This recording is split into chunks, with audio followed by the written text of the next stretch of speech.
And we have a monthly meeting where we meet and we discuss various things like today. How do we bring in fresh produce to a food desert? Without further ado, I'm going to have Tanya introduce our guest speakers because she was so kind to connect with them, and I think she would do a better job at introducing them than myself. And then first I'm going to introduce Phil with the Mayor's Office.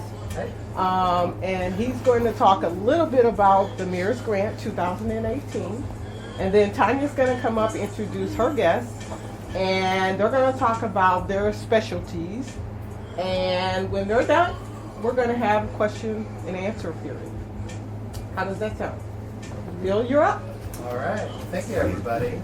My name's Phil. I work in the Mayor's Office. So can you hear me okay? Yeah. Okay. Let me just stand up. Pretty informal. Okay. So we just released the 2018 Mayor's Neighborhood Grant Program. It's open until March 26th, and it's up to $5,000 per neighborhood or association or organization. Really, the only requirement that we have is that you're listed on the city's directory, neighborhood directory. So you could be a neighborhood association, Tanya, OIC. You applied and you got funded. Was it 2 years ago? Yes. 2 years ago. It could be neighborhood alliances. We do have some community groups on there as well, such as the Omaha Coalition of Citizen Controls. Really want to make sure that any projects benefit the neighborhoods, be it safety, be it beautification. Other than that, it's pretty open. There's only a few things that we don't fund, including decorative signs, wayfinding signs, some high-tech alarms, etc.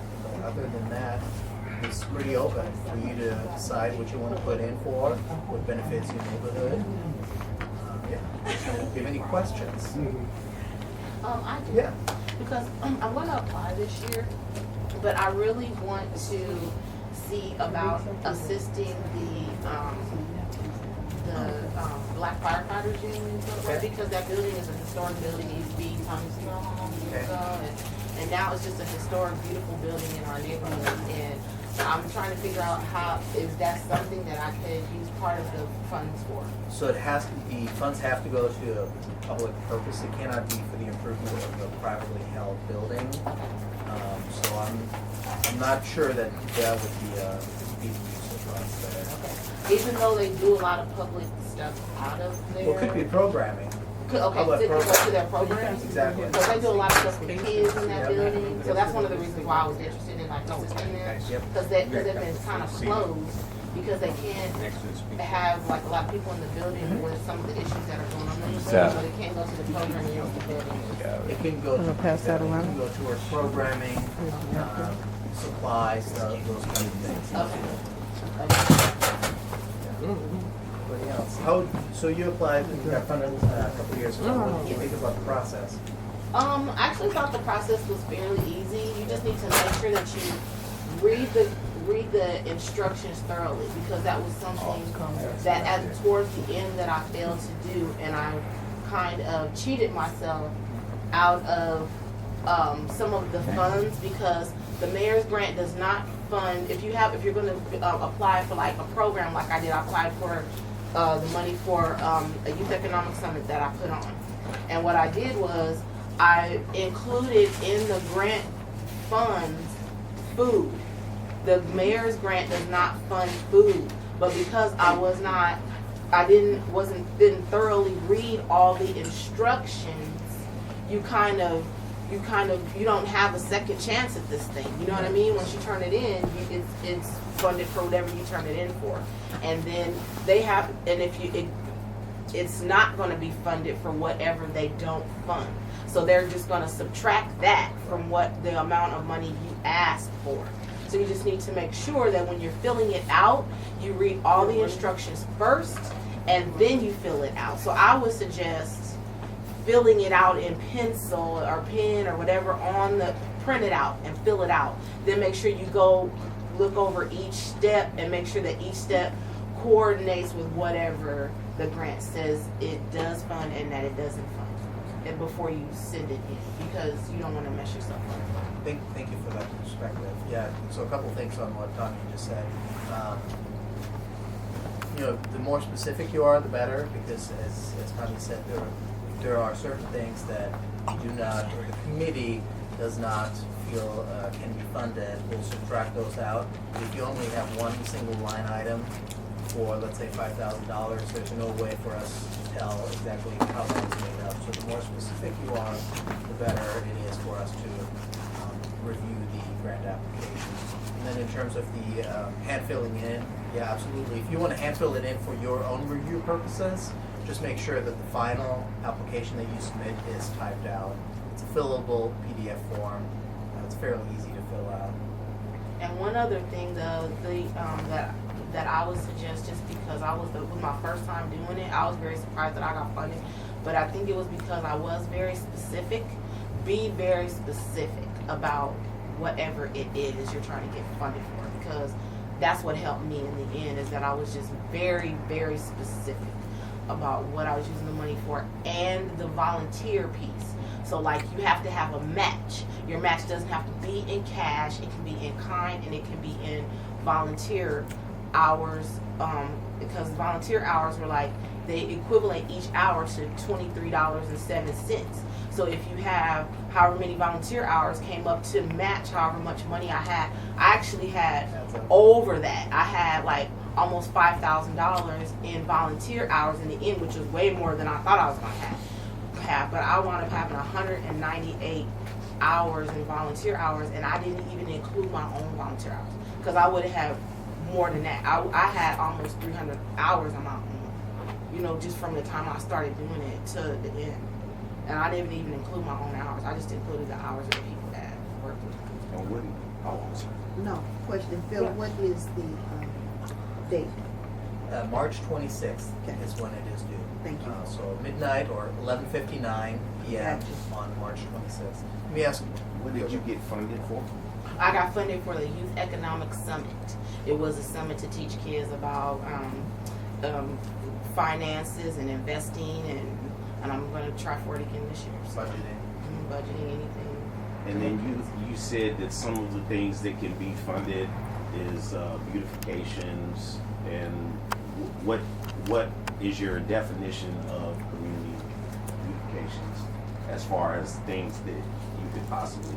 So some neighborhood associations decide to put in for improvements to their neighborhood park, park benches, swings, those kinds of things. Park benches most likely. Swings tend to be a little pricier when you get into some of the playground equipment. It can easily go into the thousands and tens of thousands of dollars. So park benches are probably the number one park beautification item.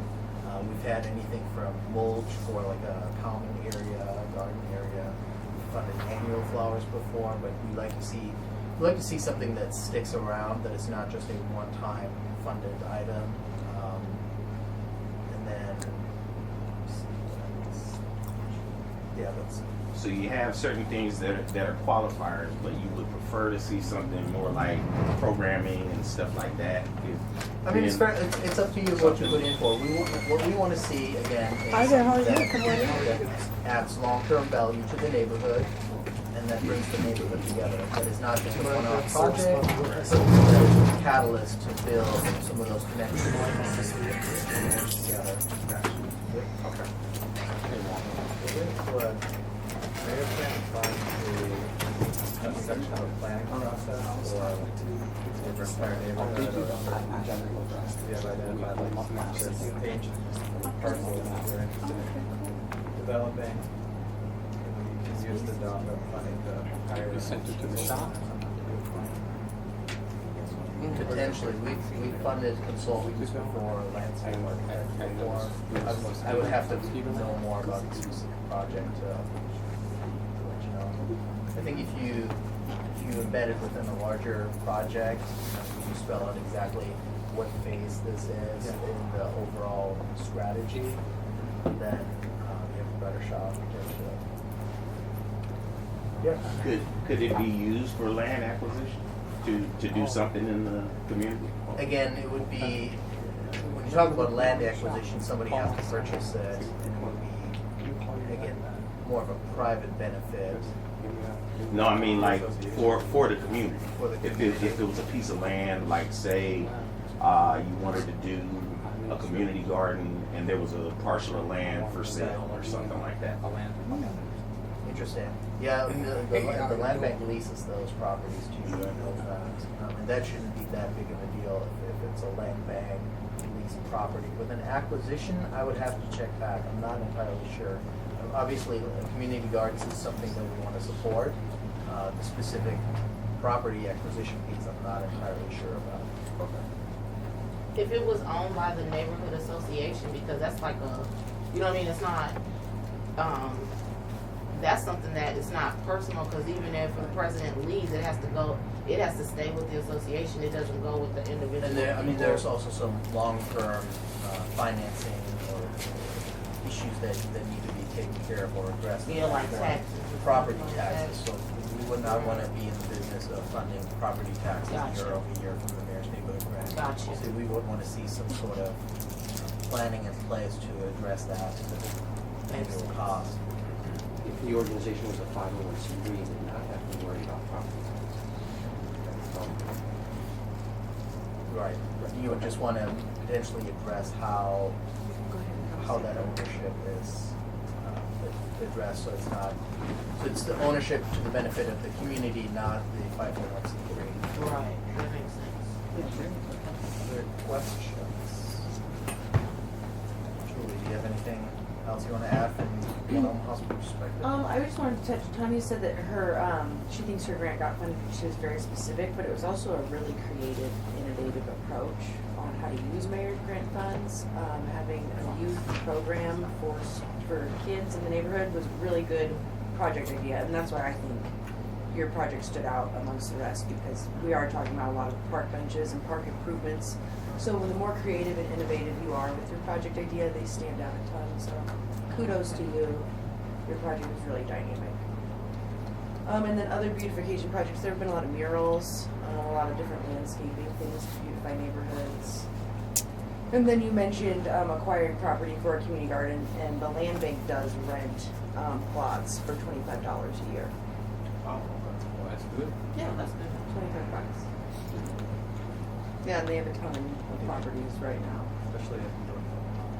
So if you go onto their website, I believe they have a property map or all the different properties they own around town. The planning department also has land through the seasonal gardening agreement that is for free. The difference is the planning department has actually had their soils tested for lead, whereas the land bank does not. So if you were to get a piece of land from the land bank and you start turning that to have a garden, is there at any point that property could end up being sold and then you're not able to? Yeah. Okay. Correct. And Okay. we don't know how that will really look because the land bank hasn't been around long enough. Okay. But we do know that there's a neighborhood group in South Omaha right now where it got transferred. They were on a Habitat for Humanity lot, and they got transferred over to the land bank. And so we're working out how that agreement is really going to go forward. But the land bank can answer that question the best. And the only other thing I could say about the land bank is that within their stipulations of what land should be used for within the community, gardening does not fall into one of their criteria. So a garden or a farm or something is something that they're not looking at, and they can't even acknowledge to be used for that. So they're not thinking that way at all. But that you're permissible to use it in that context, but you have to get it tested and so forth, unless you're doing raised beds. Okay. Within full soil, brought in soil. Any other questions? Tell you what, I'm gonna hand out some overviews for your review if you want to look it over, and then I also have some business cards if you'd like. So, we have so many business cards, so how about this? If you have any questions afterward, see me. Otherwise, my phone number is listed on that overview.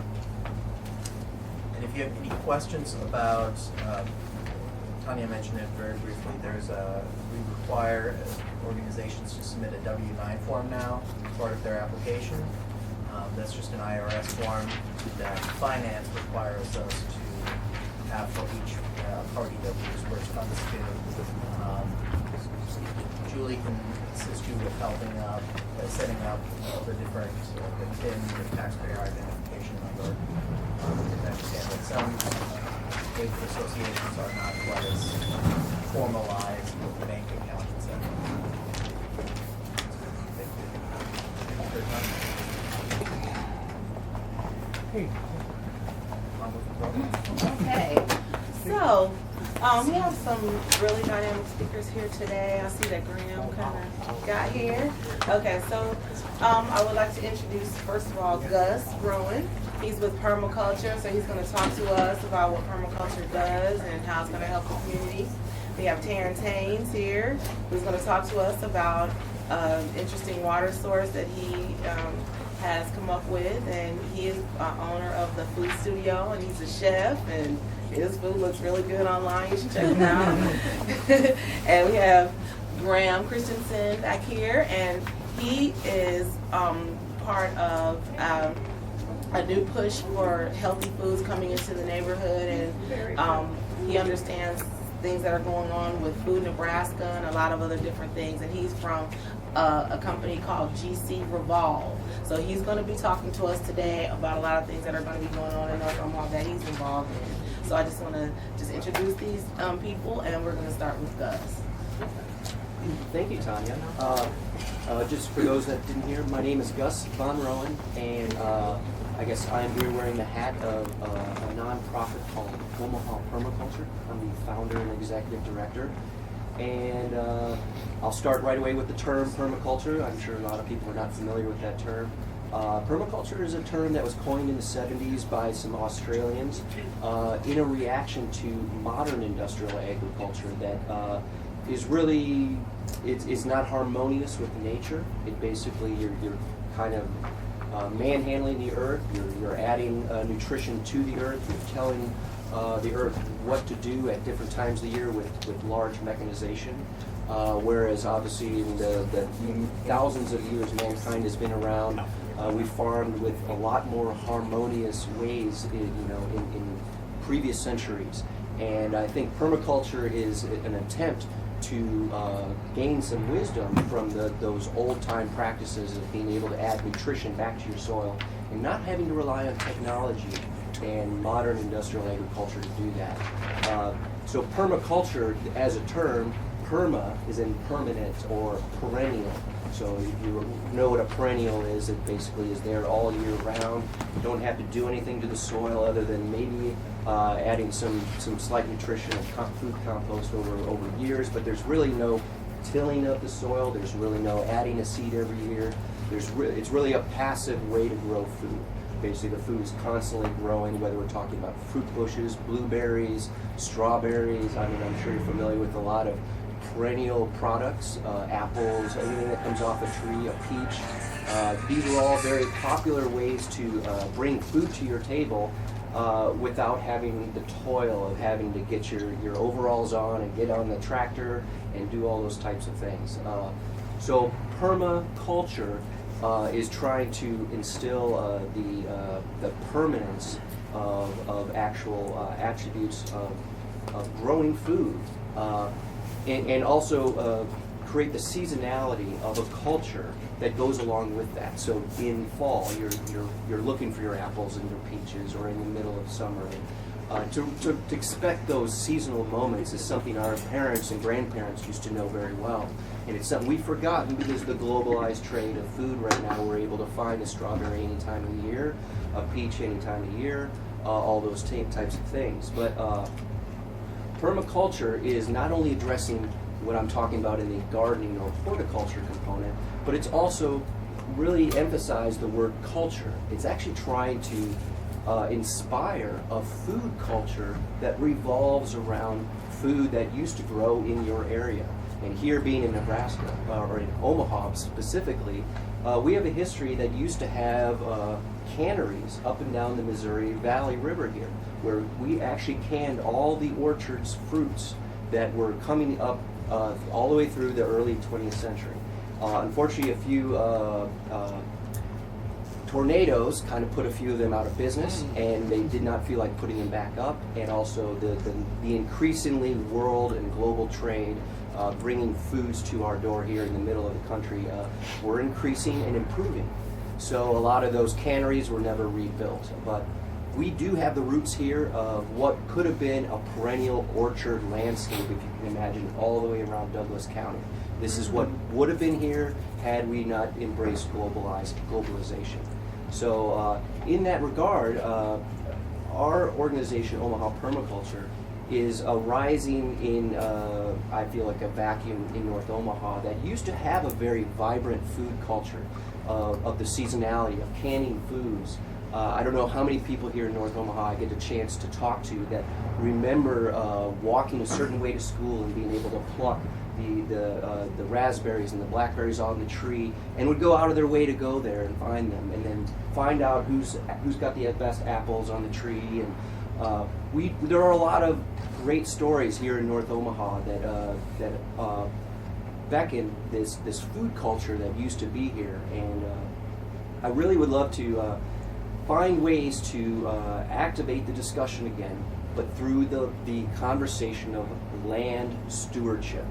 And so that is what Omaha Permaculture is trying to answer the question of. We all know we have a lot of vacant land here in North Omaha, and vacant land, unfortunately, when it's not used to the benefit of the community, it often is viewed as a place to dump your sofa, your mattress, your toilet, your rubber tires, all the things that are tough to maybe take down to the dump proper and dispose of it correctly.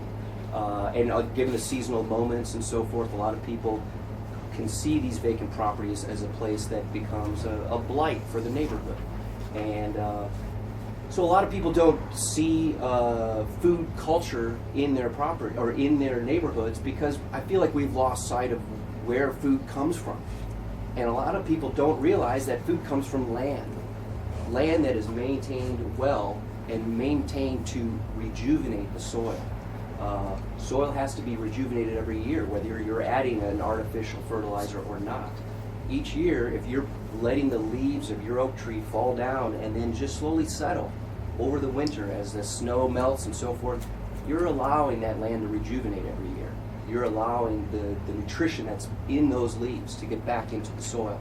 And unfortunately, a lot of our vacant land management throughout Omaha is really to go and mow everything and making sure it's manicured and clean and nice and tidy for everything.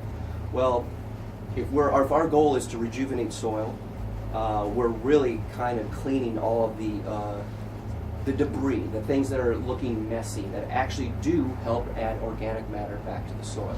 So our organization is trying to lead the discussion of what is a different way to do, or a different way to approach vacant land stewardship. And vacant land stewardship can begin with collecting food waste from your restaurants, your coffee shops, all these different places, even churches that bring it in every Sunday, and bring that food waste back in soil or back in contact with the soil, because there are soil microbes and bacteria that know how to break it back down and turn it into the nutrition that your plants need for growing the next year. And so this cycle is what our grandparents used to know. They used to know this, and they would do it without thinking. They would probably tell you or as a child to go out and pick something throughout the year. Really, we've kind of lost sight of that in the convenience of globalization. So really, growing your own food locally is as easy as understanding the soil and the vacant properties and the biodiversity that exists in your community.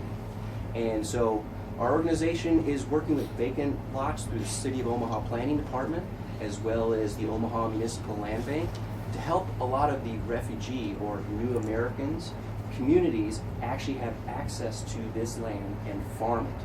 A lot of these people are coming from Sudan or Myanmar or other places of the world. They actually have the very aggressive farming traditions of going out there and working the land and being able to pull the weeds and working to grow food perpetually and in succession.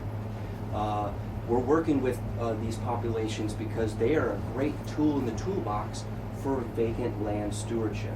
I was just talking with Manny about how he just spent some time in Holland, and he was able to see fields of tulips. You know, the Dutch love their tulips. Well, you know, he was he's trying to imagine how North Omaha could be fields of tulips, and that's a really cool scene to see and imagine.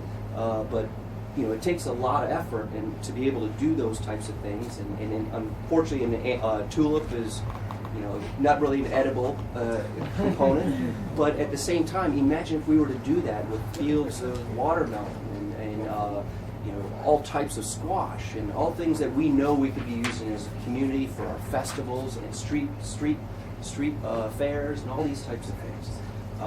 I feel like the food is what brings people together. And I want to make sure everyone has enough time to talk here. I don't want to hog the floor. But I want to end on a little personal note here. I grew up in Milwaukee, Wisconsin, which is kind of a melting pot of ethnicities. It's a mini Chicago in some respects. Well, in Milwaukee, throughout the summer, there are different festivals every week at the summer fairgrounds. Every ethnicity is allowed to be represented and be able to express their culinary prowess at each one of these fairs. And it's really exciting to see and go and taste the world. You travel the world when you try a different ethnicity's food, and it's really neat to do that in the confines of my little town of Milwaukee, growing up. And here I'm now calling Omaha my home. I'd really love to be able to see these cultures and traditions expressed through food as well. And that's my goal. I'd love to see it even expressed at our county or our state fair in Grand Island, if that's even possible. Once again, my name is Gus Von Rowan. I run a nonprofit called Omaha Permaculture. Our mission statement is to foster community through sustainable land stewardship. If you have any questions about how to turn your vacant property into a garden, I would love to help. Thank you for listening. Thank you. Thank you. And I'll just, for time's sake, we're going to save our questions till the end, and you can ask each individual their questions. And so the next speaker will be Terrence. Okay. Thank you, Tanya, for inviting me down. My name is Terrence Haynes. I am a North Omaha product. I grew up right here on 24th and Seward, 2415 Seward. And I've actually been gone from Des Moines for the last 13 years, or gone from Omaha for the last 13 years, living in Des Moines. And I've been back here for a month. And I'm excited about a lot of the things that I see that's happening in the community. But I am also very excited about trying to add some other things to the community that's needed and necessary. I really appreciate what you're doing with your organization. I touched on some of those things living in Des Moines as far as trying to get people to understand about food deserts and being able to feed themselves in their communities. The reason why Tanya asked me to come down today and what she asked me to talk about was something that I designed called a rain vault.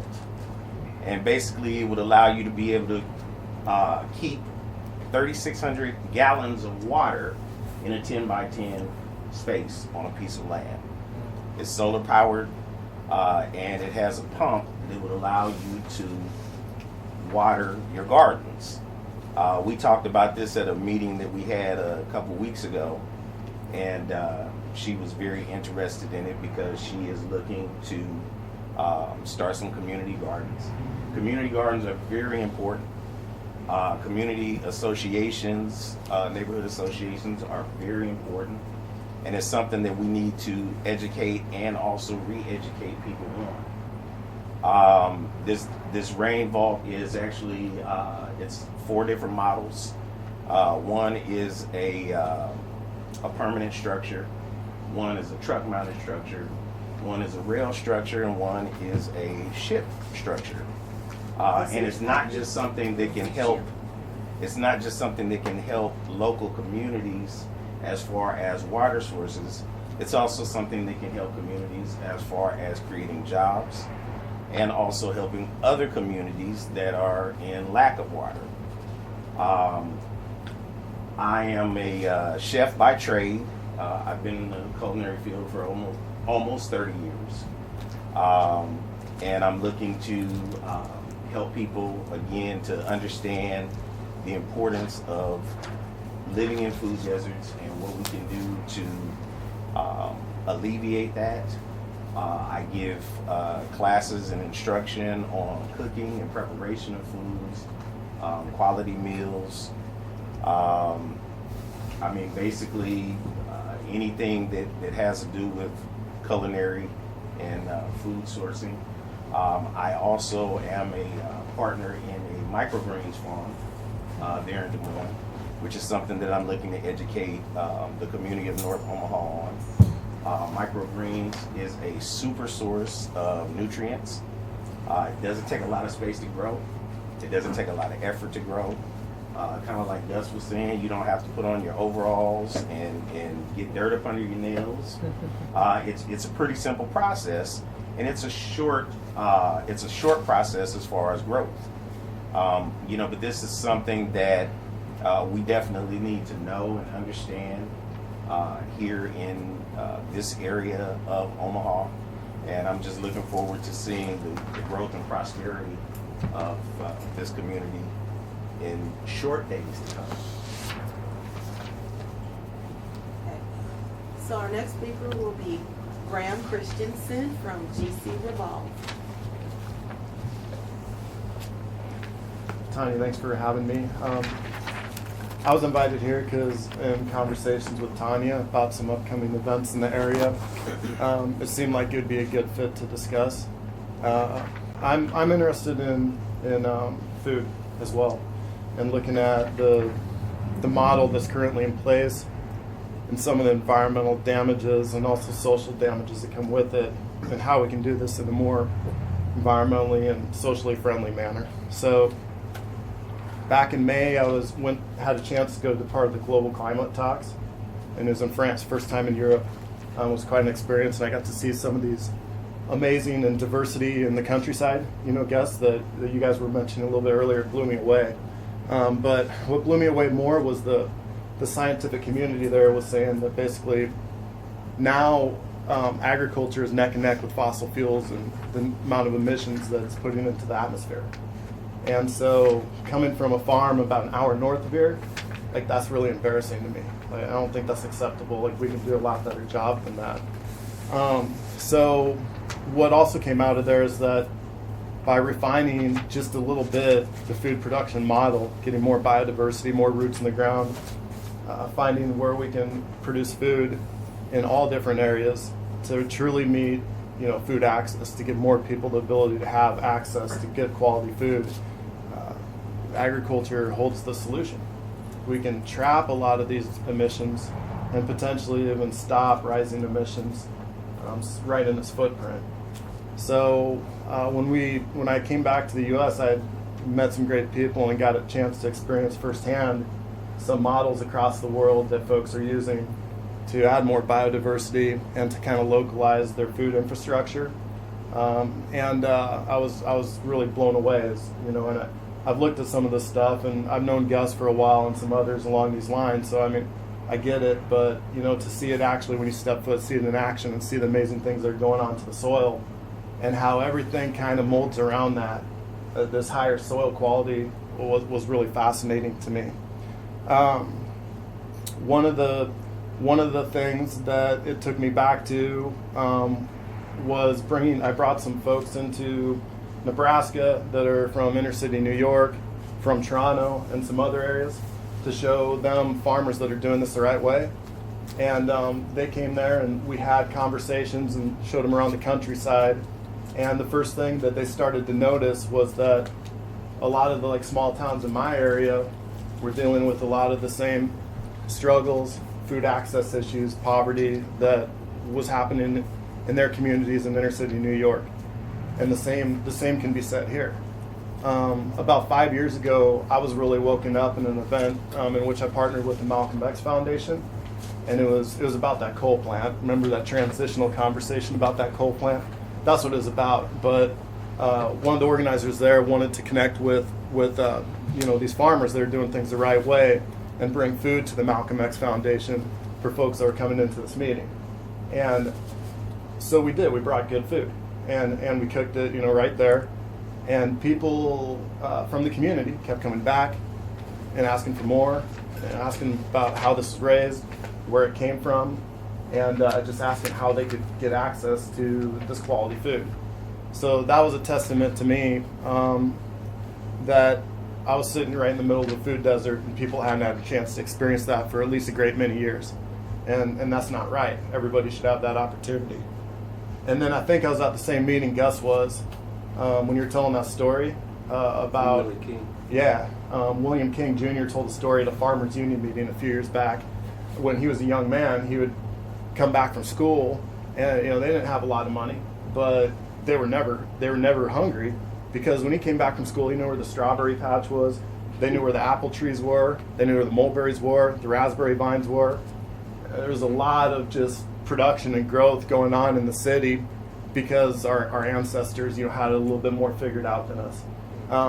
So coming back and taking this full circle, and learning from our past, I think is a big deal, and seeing some of these experiences and trying to figure out ways we can alleviate that. And talking with these farmers and talking with these folks from out of town and talking with people like Gus Von Rowan, listening to these communities represented through groups like Malcolm X Foundation, Inclusive Communities, Big Garden, Big Muddy, Whispering Roots, people that are on the ground, trying to work with the community to do things. Us as farmers did a lot of listening, I guess, and try to figure out what's the best way to go about, these problems that we're having with the current food production system. And we decided, have conversations more geared in consumer-based areas that aren't necessarily these farming-based areas. And so we found out there's a lot of basic things that we don't know, that there are food co-ops out there already that can be teamed up with churches, organizations, businesses, you name it, to help get more access to food that's being done the right way. That we can start to enhance our growing abilities within the city with things that Gus is talking about with Omaha permaculture, but Greg Fripp's addressing with aquaponics, and of course that our City Sprouts and urban farming partners like Big Garden and Big Muddy are also doing to enhance this access program and get more people involved. And then the other piece of this that I kept hearing is, let's get the young people involved in these kind of opportunities. Let's spur those creative juices so that we have an entrepreneurial mindset somewhat to this as well, so that we're finding ways to rejuvenate the soil, but also get more people involved in the community like what you were talking about. And so I think it's only food that you can tackle water quality issues, emission issues, food access issues. You look at the kind of ways that farmers are kind of heading down this line bigger and into these kind of dangerous, risky contracts. You can alleviate some of those issues, which my family immigrated from Denmark in 1860s because they wanted to get away from indentured servitude. Some of those things are coming back full circle out in the country right now. So this alleviates them. So we're talking about no other industry, if we change the way we go about this, can affect so many people's lives in such a positive way. So that's really exciting. And we have a chance to do it right here. There's enormous potential by connecting with the folks that are doing it the right way in the rural areas, but also developing infrastructure that more people can get involved with right here. So on March 25th, it's a Sunday, March 25th, Regenerate Nebraska. It's not a formalized structure. It's not a formal group. It's anybody and it's everybody, because it's bigger than one group and it's bigger than one person. If we're gonna make a difference in the world climate and feeding people, everybody's got to be involved. And so Regenerate Nebraska is like a envelope that encompasses everybody. And there's been a lot of people going on. But in North Omaha, they'll host one of the first 4 events. The other ones will be up near Winnebago. There's one in Fremont, and there's one in Lincoln coming up. And on Sunday, the 25th, there will be an event in Omaha, in North Omaha at the Culinary Arts Institute. I'm going to pass this around. I kind of pushed out this draft. There's a couple things on this that we don't know 100% if they're locked, like Wakanda is a local group that's kind of going to jam for us as we start off this event. I'm waiting to hear back on that, so just know that, like that. And then there's also a portion on refugee farming. We're just waiting to figure out who's going to be the messenger of that piece. But Omaha Permaculture is actually going to be there, and they're going to be specifically talking about food forests. We're going to have the local food co-ops and Lone Tree Foods and Nebraska Food Co-op. They have two different kinds of models. They're both kind of going to be there to talk about how we how we can create new creative partnerships and to be able to alleviate some of the access issues. We're going to talk about how we can. We're going to try to talk about how we can pair up SNAP and other kind of benefit programs so that can further alleviate the cost prices of these and get them into a more competitive arena. So now the access is truly there, but that means now that the nutrition is there. And then probably my favorite thing is that the Culinary Arts Institute, they're gonna prep up the supper in a way that honors the African American culture and tradition here in North Omaha. So and it's all gonna be local regenerative food. And so this is going to be definitely, I think, a pretty cool community feel here. And it's free. The meal's free. Our goal is that we want folks to come in, touch, taste, and feel that food again, but also be part of the solution. Now, this event isn't expected to bring forth all answers, but what we hope is that community members can come to this group, participate in the discussion, start meeting some of these other people that their hearts are in the same place, trying to move these things forward, and that we can leave this meeting all better connected, and we're going to make sure people get connected with some of the resources we hand out at that event, but making sure people can be connected moving out. So when we come back to our respective communities, now we know that there's someone right there that has a track record of helping communities get a food forest, into their area. Now we know who the food co-op folks are. Now we know who the players are that are doing this, so we can all work together leaving this meeting, because the development of food pipelines and updating and modernizing our food structure is going to take a lifetime. But we need to be a little bit more aggressive and a little bit more thoughtful about how we go about this. And that's what Regenerate Nebraska aims to do. Thank you. I really appreciate everybody that spoke. I'm going to leave this off with a thought, just because of some stuff that Graham said. It's very interesting that everybody kind of touched on some of the old ways we did things versus the way we do things now. My mom cans, okay, and I know that a lot of people in the community still can, and they still do things like the old way, right? The old-fashioned way. A lot of the older people in the community still do that. They just kind of do it at home. You know what I mean? There are a lot of people that are still growing things on like little small plots of land that are here in on the north side. What I'm just kind of going to throw this out there, and then you can all ask questions or whatever. But wouldn't it be interesting to see these older people being kind of, you kind of see who the older people are that are doing this, and then involve them in the discussion.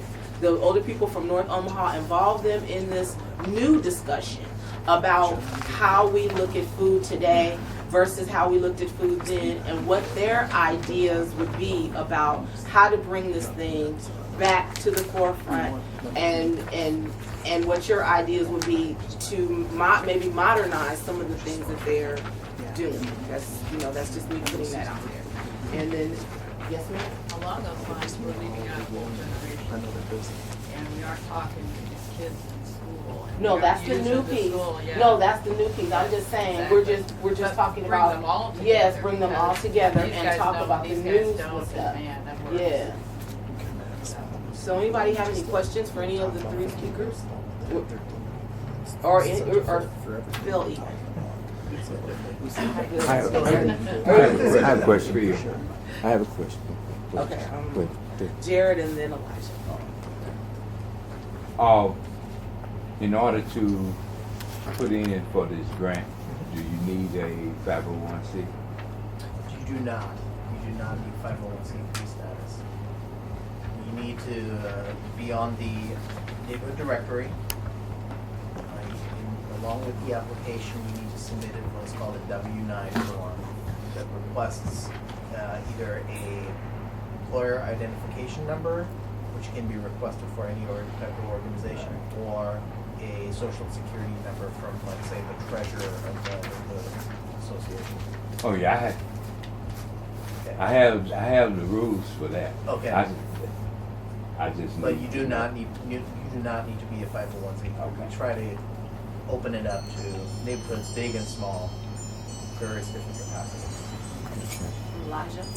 Could you explain the mechanism you talked about? I'm not understanding. It's almost like canisters of water that are mobile 4 different ways. Mhm. Can you make that clear in a layman's term for me, please? Well, what it is, it's actually repurposing shipping containers. Okay, and I designed them so that they can be used as water retention sources. For the one that is truck mounted, it's actually a literal truck mounted container. The one that is rail mounted is actually a repurposed rail car. So one of the open top cars, like a grain car or something like that. And the design, I don't want to get into a whole lot of detail because I obviously don't want this to just go anywhere. But basically what they're capable of doing is using rainwater or snow. The design for the rail cars is one for snow. That's why I chose the repurposing the open rail cars. A couple years back, they had all the snow that hit the East Coast. And my nephew lives in Pittsburgh. And they didn't know what to do with the snow. I mean, it was just so much snow, it was literally up to the street lights in some places. That snow can be taken and filtered and used either for municipalities so that you can save on the potable water, or it can be filtered to use as potable water, depending on where it comes from. So basically, the idea is to not only help local communities, but also help communities that are starting to lose water, like California, places that are having problems with their water, like Flint, Michigan. This is an idea not to just help the local community, but to help the community of the United States overall. We're a country that actually is a continent. We live with the premise of being the United States of America, but we help each other like we're a continent, and we need to pick one. And I don't want to get into a big discussion about that, but basically, we need to be able to help one another. So in designing this is to help the local community, but it's also to help all across the country. If somebody needs water, there's water to be accessed. Thank you. Is that That's good. That is. bit Thank you. clear? Okay. Thank you. Okay. I'm just curious on this too. I don't really know much about water retention or agriculture, but is that water filtered then? Yes. Through the enclosed. It's actually the filtration system is on the unit itself. Okay. So it's a one-stop deal. It collects the water, it filters the water, it dispenses the water. That's cool. And basically, like I said, if you use it for municipality, that's going to help you to save on your local potable water. Like for instance, with me being in Des Moines for the last 13 years, Des Moines is a city that has a lot of flowers everywhere. They put all kinds of money into landscaping. Well, they have to water this stuff. Okay. And they're not thinking about, seriously, they're not thinking about how much water they're using, potable water, to keep these flowers alive.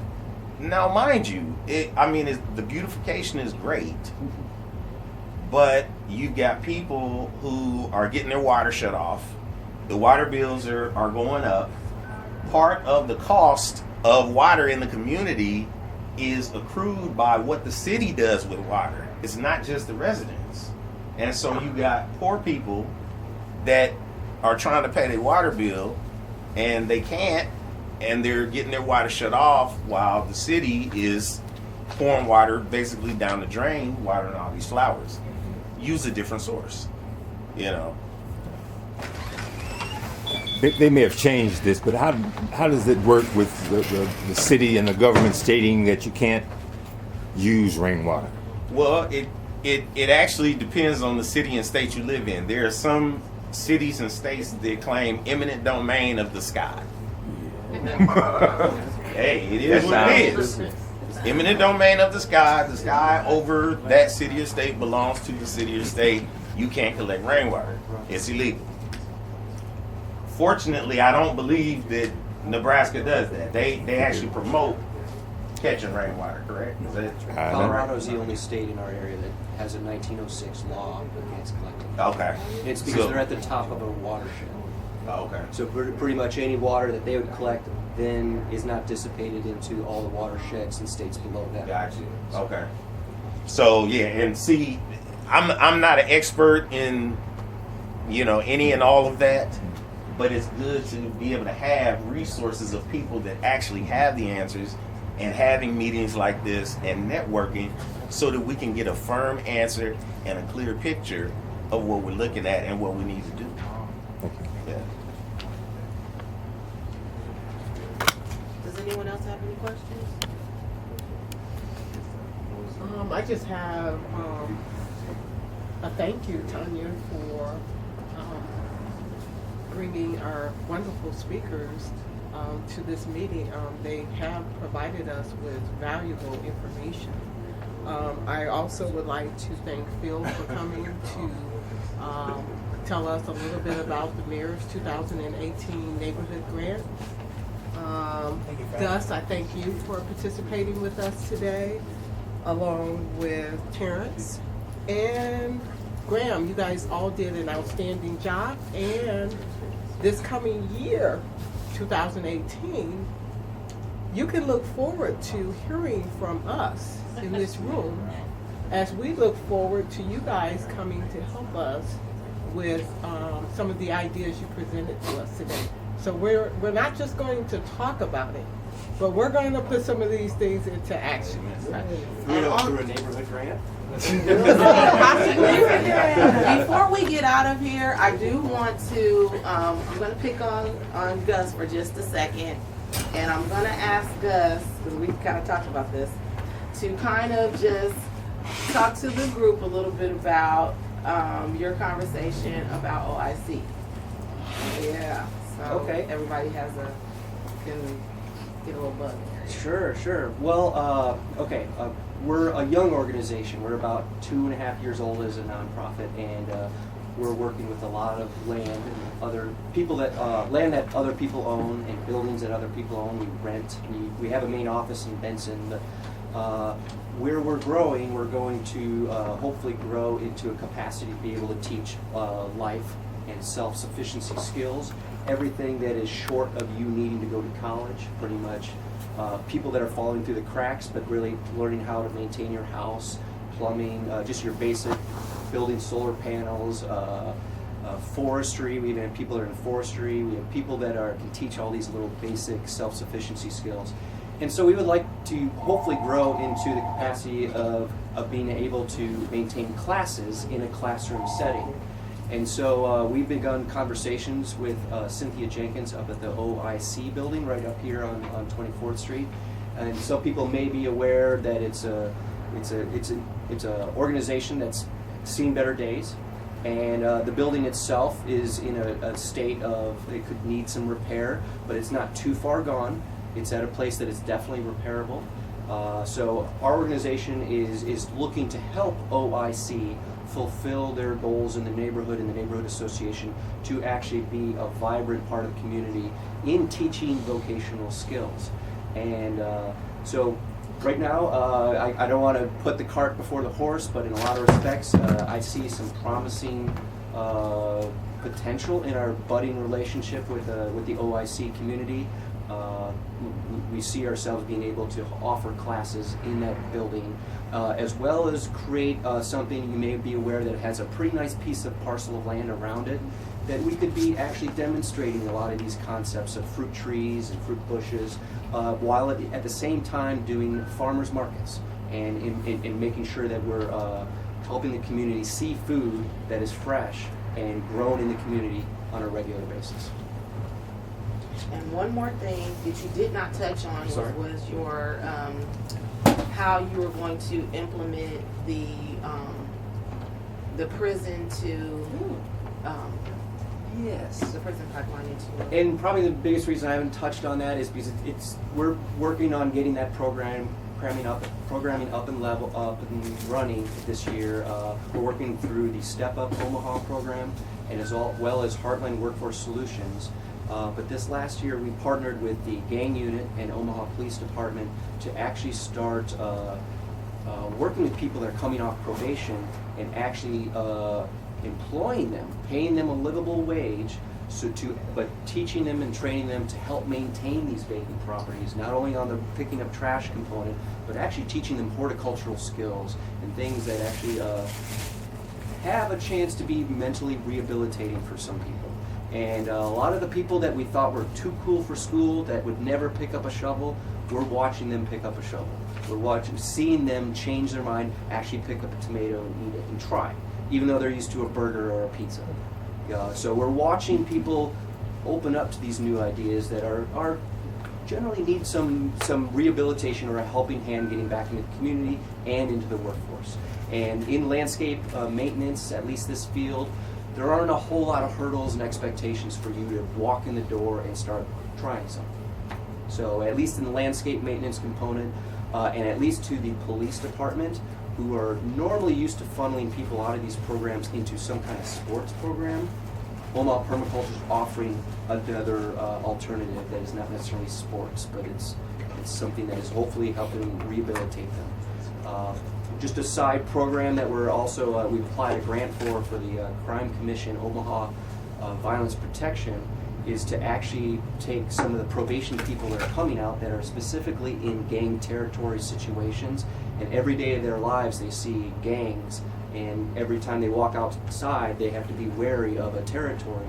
We're going to create a program where we take a group at a time, 8 to 10, and take them canoeing down our Elkhorn River system on a weekend, an overnight camping trip, get them to see the rest of Nebraska. Some of them have never even left Omaha.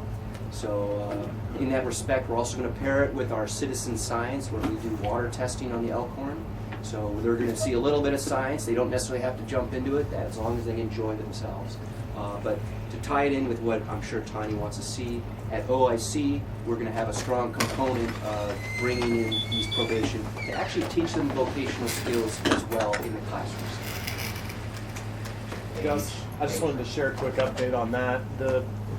In talking with the UNMC, so the Med Center, and another department in UNL, they want to try to provide free water testing kits for some of these trips. So I just want to make sure we don't forget to get that lost in the mix here. Awesome, awesome.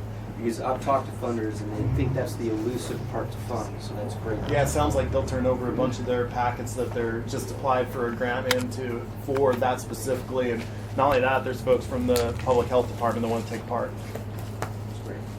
What's your age range? So basically, what I'm finding out in terms of the justice rehabilitation field is that anyone under 16 years old in the juvenile component, there are actually private companies that have money to help rehabilitate them. And there's actually quite a bit of money out there for them. But once you're 16 and over, there's nothing. There's no money for anybody in the probation or in the gang unit to actually help rehabilitate people that are older, 16, going all the way up to 30 years old. And it's actually against the rules of people in the probation officer to ask local organizations to help. So they have rules against going out and asking for help to help rehabilitate people. So exactly. So in our organization, we're trying to create an organization or create a way to fill that gap and fill that vacuum. So Does anyone else have any questions? Okay. We had a great meeting. Thank you guys. You guys did great, and we found out some great new things, and we have a lot to think about. So thank you so much. And one more last thanks. Thank you, Mr. LaFleur, for allowing us to invade your space. My pleasure. We really appreciate it. We're not open on Monday, so it's really no problem. I just want to help any way I can get something going on 24th Street. It is a great place to live in a great city, and we have to start thinking about eating healthier, eating better, and alleviate some of the gases and the pollutions that big time farming. I don't care if it's hog farming or crop farming. There's just so much pollutants that are the side effects of it. Our streams, our rivers, our lands, our fowl of the air, everything's affected when you take that farm and supersize it. So yes, this sounds like a wonderful thing. I just hope I can help. I hope we can get this thing, get a couple farms out of this, a couple gardens out of this by this spring. And last but not least, Mr. LaFleur has this men's shop right here in our local community. I would encourage everyone to encourage others to come in and purchase goods. He's open basically from 11 a.m. to 6, Tuesday through Saturday. And in order for us to be effective in our community, we're talking about a neighborhood. A neighborhood is really not a neighborhood without giving support and resources to the businesses, because we all have to work hand in hand. Without a business, can you imagine not having a business in a neighborhood? What a scary and daunting thought. And we also have Fairview Marketplace that's represented, and we also have the Black Museum that's represented. So we need to just be very conscious about what's going on in our neighborhood and be proactive about going to visit these places. That's right. Support the neighborhoods, and they'll support you. Great. All right. Thank you. Thank everybody.